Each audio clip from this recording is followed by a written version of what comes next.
गंभीर बीमारियों से पीड़ित मरीजों के लिए सरकार के द्वारा क्या योजनाएं बनाई गई हैं, उसके रोकथाम के लिए, हमारे गरीब जनता की मदद के लिए। अध्यक्ष जी, बड़ा ही निराशापूर्ण जवाब आया है।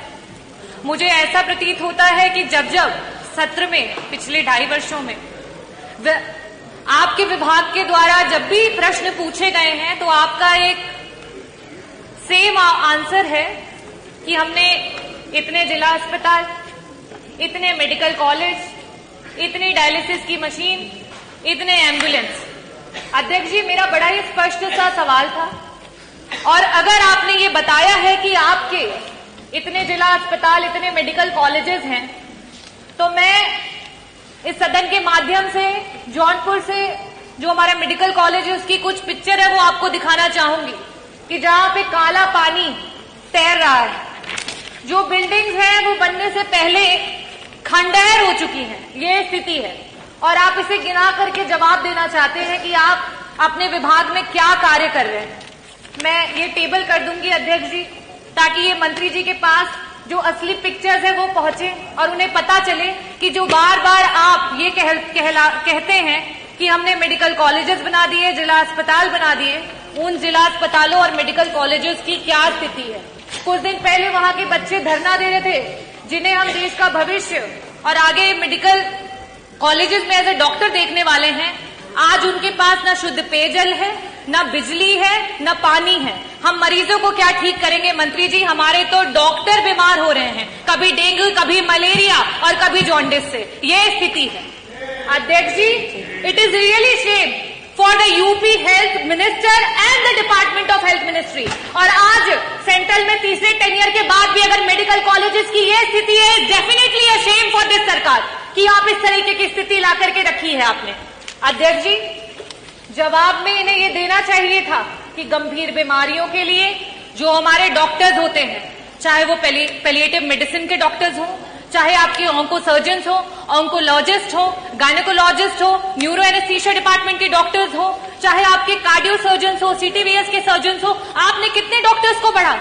कितने डॉक्टर्स को आपने बढ़ाया?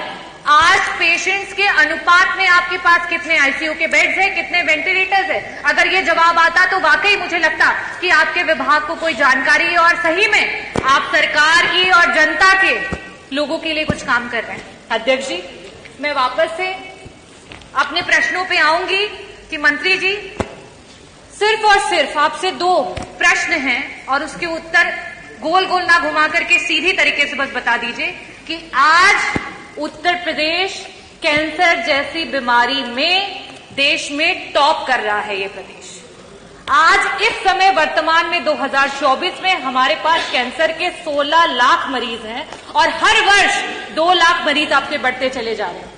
और इन गरीब मरीजों के पास ना तो पैसा है इलाज कराने के लिए और ना अस्पतालों में बेड्स। इन परिस्थितियों में अगर वो मरीज किसी प्राइवेट अस्पताल में जाता है, बड़ा बड़ा एस्टिमेट मिलता है। क्या सरकार कैंसर के सारे उत्तर प्रदेश के मरीजों को उनका जो एस्टिमेट जहां से भी बन करके आता है उसका एक मुश्त में पैसा उपलब्ध कराएगी कि नहीं कराएगी? मेरा दूसरा सवाल है मंत्री जी कि आज जब आपने जवाब नहीं दिया कि आपके पास सुपर स्पेशलिटी के डॉक्टर्स कितने बढ़ गए हैं, पेशेंट्स के अनुपात में वेंटिलेटर और आईसीयूज कितने हैं, तो इन परिस्थितियों में जितने भी आपके प्राइवेट उत्तर प्रदेश के हॉस्पिटल्स रन कर रहे हैं जहां पे वेंटिलेटर्स और आईसीयू की सुविधा उपलब्ध है, उनको पीपीपी मॉडल पे, सरकार तो पीपीपी मॉडल पे बहुत काम कर रही है, जगह जगह पर आप इसके बारे में एडवर्टीजमेंट्स करते रहते हैं। तो आईसीयू और वेंटिलेटर, क्योंकि ये ऐसे मरीज होते हैं, ब्रेन हैमरेज के मरीज होते हैं, इनके पास समय नहीं होता है। मंत्री जी, अगर एक्सीडेंट हो गया, आज बीपी बढ़ गया और ब्रेन हैमरेज हो गया तो तुरंत उसका ऑपरेशन होना है, लेकिन उनके पास पैसा नहीं होता ना वेंटिलेटर में देने के लिए, ना उन वेंटिलेटर्स पे रहने के बाद। तो मैं आपसे अनुरोध करना चाहूंगी कि पीपीपी मॉडल पे जितने भी हमारे प्राइवेट हॉस्पिटल्स हैं उनको ऐड करते हुए हमारे मरीजों को मुफ्त में इलाज और समय पर इलाज दिलाने के लिए क्या सरकार काम करेगी? बहुत बहुत धन्यवाद।